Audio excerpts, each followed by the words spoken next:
apie kino teatrus Kaune.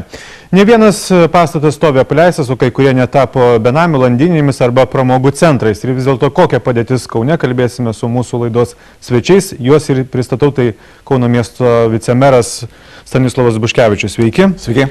Labdaros ir paramos fondo Kauno plėtros forumas direktorius Dainius Genys. Sveiki. Ir architektas Audrys Karalius. Sveiki. Sveiki.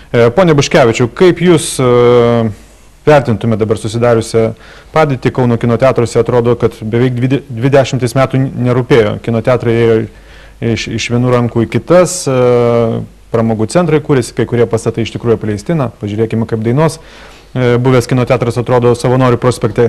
Kodėl tik po 20 metų susirūpinom, na, tarkim, Romuvos ar kitais kino teatrais? Na, aš esu tikras kaunietis, gimiau, užaugau Kaune, Žaliakalnio rajone. Pavyzdžiui, kino teatras Daina buvo pirmasis mano kino teatras, į kurį aš dar vaikas būdamas nuėjau, tiksliau tėvas nuvedė. Ir praktiškai visi žmonės vyresnio amžiaus, vidutinio vyresnio amžiaus gerai atsimena laikus, kai kino teatro labai buvo daug Kaune. Šiandien nėra nei kino teatro Pasaka, nei Dainos, nei Laisvės kino teatro, nei Planetos.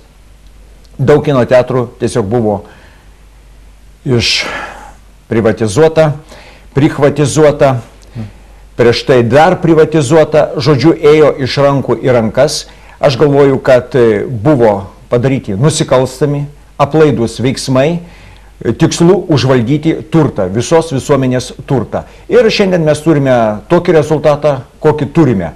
Ir ne tik tai su kino teatrais yra ši bėda, taip pat su stadionais, su baseinais, su kitais visuomeninės paskirties objektais. Bet jeigu grįžtant prie kino teatrų, tai šis pastatas, jeigu mes kalbame apie Laisvės alėjoje esantį kino teatrą Romuva, unikalus pastatas, statytas dar prieškario Lietuvoje, verslininkų, lietuvių verslininkų, per visą okupacijos laikotarpį kino teatras Romuva veikė. Šis pastatas vilioja ir kitos paskirties žmonės. Norėtų atidaryti kazino, batų parduotuvę, kas yra dabar nemažai Laisvės alėjoje.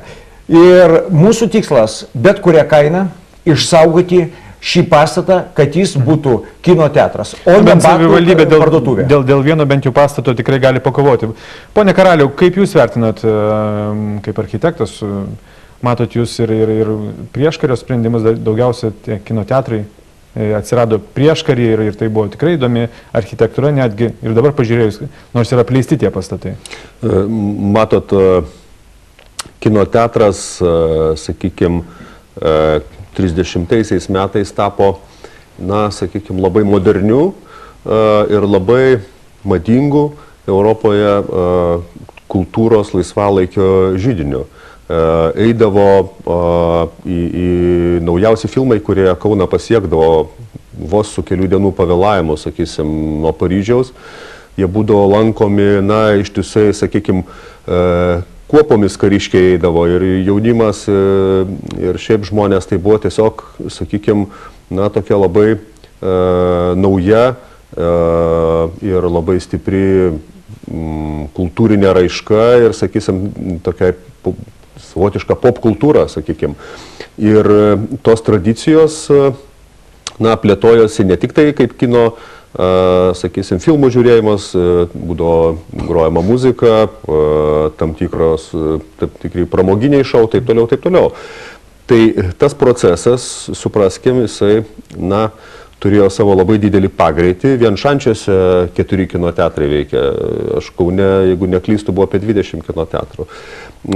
Tai, sakysim, buvo klestėjimo metas, po to natūralu atsirado televizija, dar vėliau atsirado buitinė videotechnika, taip toliau. Taip toliau, žodžiu, tas klestėjimas vienaip ar kitaip, jisai baigėsi. Visam pasaulyje tam tikras kino teatro nuosmukis yra praėjusi tą bangą. Labai gaila, kad pas mus tai sutapo su privatizacija.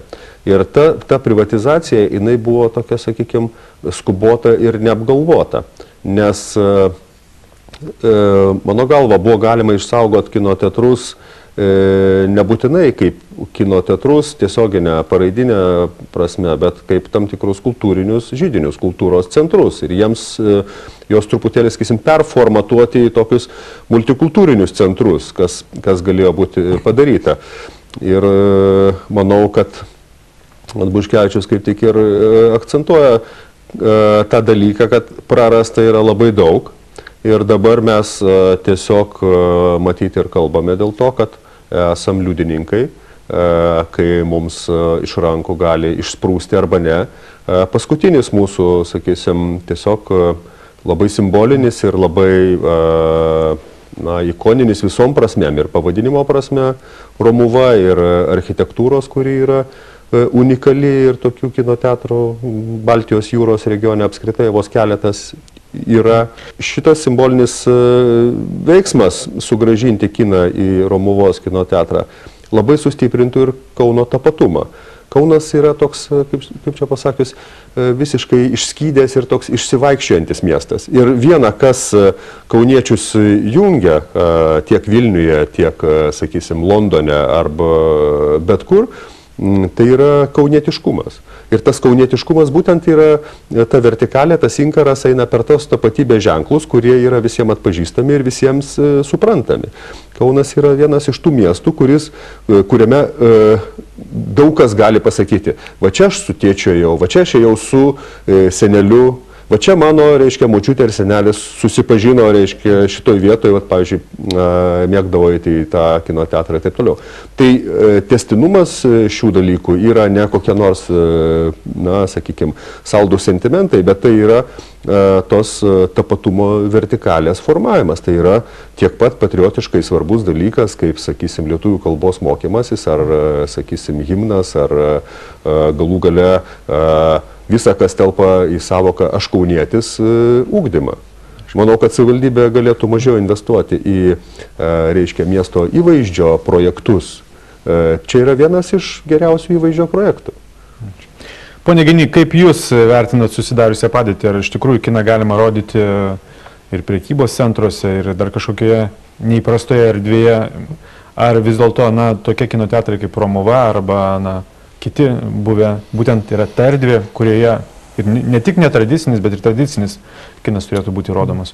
Prieš pradėdamas atsakinėti, aš dar grįžčiau prie Jūsų pirmo klausimo, kuomet Jūs klausėt, ar kino teatrai, kodėl nerūpėjo mums 20 metų, tai aš sakyčiau ironizuodamas, kad būtent tik tai kino teatrai ir rūpėjo mums 20 metų, o ne kinas, nes dabar turim situaciją, kad kalbam apie vienintelį kino teatrą likusi, kuris yra pritaikytas, kuris dar nėra nepritaikytas kitokiom funkcijom. Kalbant apie kino rodymą, tai kokia to, kad būtų galima rodyti ir kaip minėjau, ir nežinau, fabrike ar kažkokio kitokio erdvėje, galiausiai prekybos centruose sėkmingai tai yra daroma. Tik tai į tas klausimas, ar tai yra kinas, ar tai yra komercija. Perinant prie Romuvos, tai aš be abejonės sakyčiau, kad Romuva yra unikalus pastatas ne vien dėl savo istorinės reikšmės, bet būtent ir dėl to sociokultūrinio konteksto, dėl tų tradicijų ir konotacijų, kurias jis mums suteikia. Tai šia prasme transformuoti Romuvą į kažkokią kitą veiklą būtų nedovanotina. Štai pažiūrėkime, Laisvės kino teatras, jis nebuvo toks unikalus, tarkim, kaip Romuva, bet vis tiek jis turėjo tą simbolinį pavadinimą Laisvė, o dabar tenai yra Metėlica. Ir jeigu prieš 20-30 metų nieks nedrįso to Laisvės pavadinimo kažkaip tai koreguoti, tai dabar mes kaip ir patys tą padarom ir ten, reiškia, laikom rusišką popkultūrą. Tai čia gal vėl byloja apie mūsų kažkokius tai poreikius.